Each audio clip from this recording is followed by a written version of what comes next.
architect called Pugin was his name. Now, he did the cathedral in Killarney, he did Cove Cathedral, he did Salisbury Cathedral in England, he did a certain cathedral in Westminster as well, which I saw. He did St. Aidan's in Wexford. It's a big one like this, and then all the kind of same design you guys get used to. And he had a young architect with him, a fellow called George Coppinger Ashling, from Little Island in County Cork. He took on this fella. It was called, if you were working with a trade, they call it you were apprenticed. But of course there were all distinctions as usual. If you were going to be a solicitor or an architect, you were articled. They were deadly for distinctions. So this fellow Coppinger was a very talented individual. He was so talented that Pugin, who had done all this huge work, mostly ecclesiastical work that he did, decided he'd make him a partner, which he did, as Eamon Kelly said, and they got cracking on building their head office at St. Stephen's Green in Dublin. And to make the matter better, Ashlyn married Pugin's sister Mary was her name. So the business was going fine, and they came down here. And how we were able to get them down here to build this, I do not know when you consider some of the work they had done. So we'll just give a walk in here, and there's two hallmarks to Pugin's work anywhere in the world. There are Pugin appreciation sites. The three things about Pugin is, first of all, his Gothic. You see it, stark. Whereas if we go to Dublin Borough Park today where the bus are stopped, you will see all the brick buildings and you'll see doors square like that with panels, and around you half something to the top of it. That's Georgian. Georgian is out. Days gone. So it is Gothic with the new style, right? And so it is Gothic, first of all, exemplary stonework. That's another thing that's about it. Yeah. And the tower. They're the three things that are common. When they were in Cove Cathedral, there was a change in that tower, all right. That tower was supposed to be a little bit more salubrious, which was stopped for some reason. The contract for building the church was 2,000. And I said he got 1,000 from Sands, and he got another, he got more from Lady Drummond, and just picked up. And he was actually able to pay for the church in no time.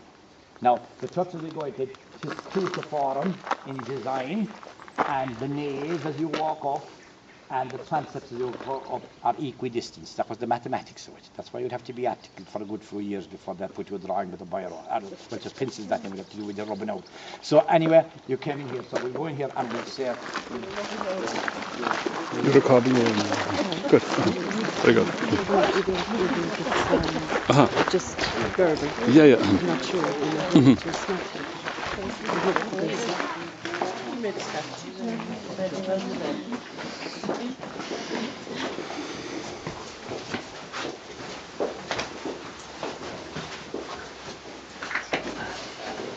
This is the biggest crowd that has been here in a long time. No, so the building itself as impressive, and we can see ourselves in 2019 how it was restored, and you see the stonework thing that I've accentuated is coming out.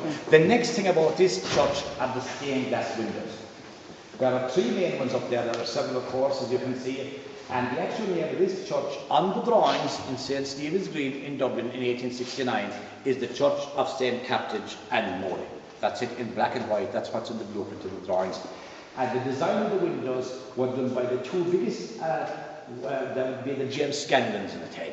And we have James Scanlon here now, as good as any one of these. Were a fellow called Harry Clark and a fellow called Shining was his name. And they used to work together. And the strength, even in darkness here, you can see the strength about any of those windows that are designed by those people, even though any of the three windows aren't done by Harry Clark. There's not a Harry Clark window in this church. There are 150 in Ireland.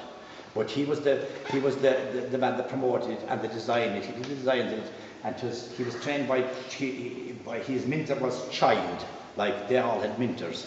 But the thing about the evening darkness, the thing about these windows that have the ethos of Harry Clark and A.E. Child they're bright, even in darkness. And the big colour he has is blue and red. And if you go into different Church of Ireland churches, you see different churches, there are different shades and different interior designs. And that's the way it is. So the thing about the church, what I'll say about it is, it was Pugin designed, and the windows were of the high class at the time as well. 1869, this ecclesiastical edifice was built here in Brosna in real bad times, and it is here since.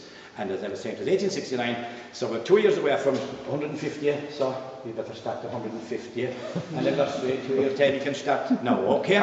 So I'll say that's the church, okay?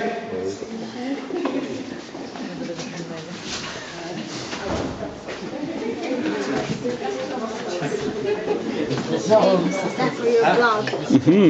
It is, yeah, quarried back the road, right? Now, every day you come in and out of this church and you get a drop of holy water and you sort in each other and make the sign of the cross. But this is a fierce, important holy water font, as is every holy water font in every church, because the name written down it is Richard M. Doctor. He was the parish priest here during the famine. And his brother was a parish priest in Boherbee. He was a curate to him. This Richard was a curate to John. John was the parish priest in Boherbee, which is Kilmeen. And when John got a bit of promotion from a bishop, he came to Brosna. Richard got promotion here, he came to Brosna, and John came over to visit him as a parish priest with plenty of experience, and he did look around the place, and he decided that maybe Brosna, ecclesiastically now, not civilly, should be increased. So he made a decree with the bishop that Knockaclarig, Cork, Capafardine, Turin Finine should be removed from Boherbee and put into the parish of Brosna. So that is why the Cork side. That's why we're a parish in 2 counties, and a parish in 2 baronies, Duhallow and Suckanakna, where we are. That's how that happened, and that was in 1845. His name was Richard Nocton. Now, Richard Nocton, around the famine time, came under tremendous pressure, because at that stage, believe it or not, even though it was done nice and cute, the Church of Ireland started recruiting people, and they're Christian religion like ourselves, and they were actually very successful in Dingle and in Vintry, and they were looking for people to convert their faith, and they were very successful, I said. And there's a place in Dingle called the Colony. They recruited 800 one day. It's called the Colony, from the Catholic Church to the Church of Ireland. I don't like calling them Protestant because it's Church of Ireland, they're Anglican and they're Christian, like what's that? So they were gaining here, and this it was decided here that they target Brosna for recruitment, for converts, and the Catholic Church rebelled. They called any fellow that converted a pervert. The meaning of the word today, you know, like, can you imagine, like, this was the carry on, but there were a lot of inducements. If you were a farmer, you got a better rent. And which also meant that your neighbour was being thrown out, so which was very troublesome. So that was the carry-on that was there, and I'll discuss that when we get as far as that bell over there. Okay, now before I leave the graveyard and the churchyard, I want to take it on to one headstone here, Father Arthur Murphy.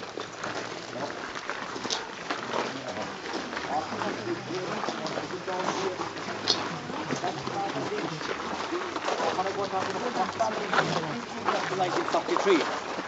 But in 1916, there was another Father Lynch in Brosna. He was a CC, and as the Church of Ireland call him, an RCC, a Roman Catholic curate. And this Father Lynch was a pretty famous man. He was a CC. His brother, Finan Lynch, was a minister in the first government when the Free State was set up. He was a minister in that government. His brother was the CC here. This Father Lynch is a different man, but Father Murphy is down here. That's Father Nocton.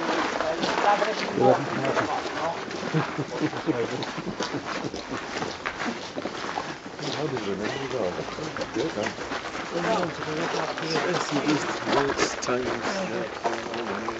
This is the man I want to tell you about. This man is possibly the most important man around Brosna for a long, long time.